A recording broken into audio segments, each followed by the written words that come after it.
龙哥，你说为什么找到理想的另一半那么难呢？那你觉得你的理想另一半是个什么样子的？长得帅，收入高，体贴，最好是钻石王老五。那我先跟你说这么个事儿啊。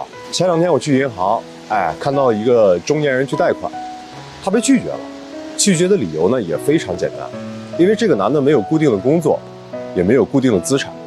其实说白了就是什么都没有。那你知道银行会把钱贷给哪些人吗？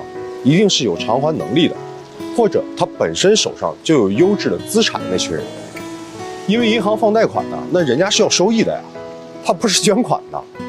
所以我问你，假设现在立刻出现一个钻石王老五在你面前，那你说人家肯定也是要找一个伴侣来共同创造生活的，对吧？而不是做慈善的。那你觉得你有什么？你有什么好吸引他的？你是美若天仙，还是说身价千万？你是他的理想型？这样的人给了你，你要怎么样能接得住他？所以啊，你想要什么样的另一半，首先你得需要让自己能配得上人家。龙哥啊，我真的很讨厌被别人误解，但老是有人会误解我，那我该怎么办呢？你看啊，小的时候吧，你家小狗不小心把花瓶打了，你妈上来一看你就说，你怎么这么不小心呢？毛毛躁躁的，是吧？一上来就先把你责备一顿，先把你说一顿。但你说你被误解了，很委屈。但是她是你妈妈，心里是爱你的，她会听你解释。那如果你被别人误解了，别人不愿意听你解释，那说明他打心眼里就不认可你。无论你怎么解释，他都只相信自己去想象的。他想象的，他认为这就是真相。这也许说明啊，他心里只在乎自己，也许他本质上就是一个自私的、不通情达理的人。那你大可不必为了这种事情而烦恼啊，甚至不用非得和他做朋友。龙哥，选择困难的时候我该怎么办啊？你觉得什么样的场景才会让你选择困难呢？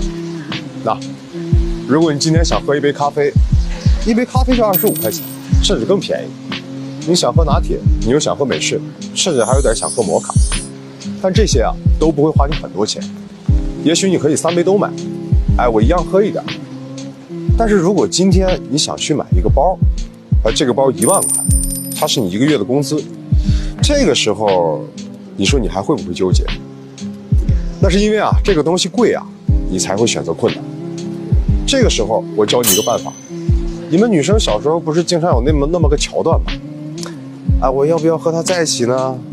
然后就拿一个花，开始在那扯花瓣，我在一起不在一起，在一起不在一起。现在你知道该怎么选择了吗？我告诉你，用心啊去做选择。事情越小，可以用理性去做决定，但是大事啊一定要用心去做决定。用心怎么做决定啊？我告诉你2个方法。第一，看你做哪件事情感受会更好。第二，那就是你试一下，放弃哪会让你更难过。龙哥，之前的分手现在想起来当时的场面其实挺难看的，而且心里老是有一种执念。你觉得怎么样才能完美的结束一段关系呢？我先给你讲个故事吧。一个老和尚还有个小和尚，他在河边过河，突然间呢来了个妙龄少，他不敢过河。老和尚就问他，你不敢过去吗？少点点头说不敢。老和尚说，那我背你吧。然后他就背上了那个过河。之后小和尚老和尚呢就重新赶路，走了很远很远以后呢，小和尚就问说，师傅，你看你怎么能背那个女的过河呢？男女授受不亲啊，我们都是出家人。老和尚就说了，我把她背过河呀，我就把她放下了。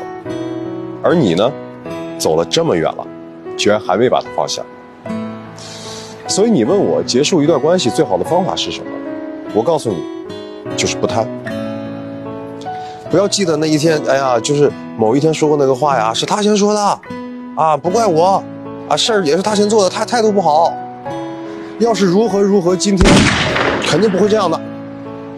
不回忆，不折腾，不品味，不反思，不琢磨，和过去再见，向明天招手，勇敢地开始自己的新一段旅程，这样才能放下。龙哥，我最近状态真的特别差，经常为了一点屁大的事情就要一整天都很消极，你说怎么样才能管理好自己的情绪呢？哎，你这样，我先问你个问题，你说假如你的银行账户里面有86400块钱，有一天呢你丢了10块钱，那你说你会不会非常沮丧，然后把剩下的86390块钱都扔掉不要了，还是说你会不计较，然后继续花剩下的86390块钱？那当然不计较了。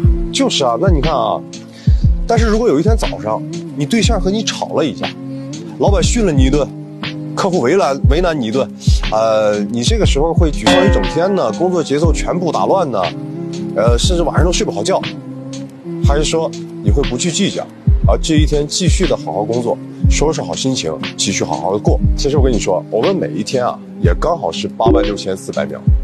如果你一整天都在反复去纠结那10秒钟的事情，那相当于你为了那10块钱，损失了86390块钱。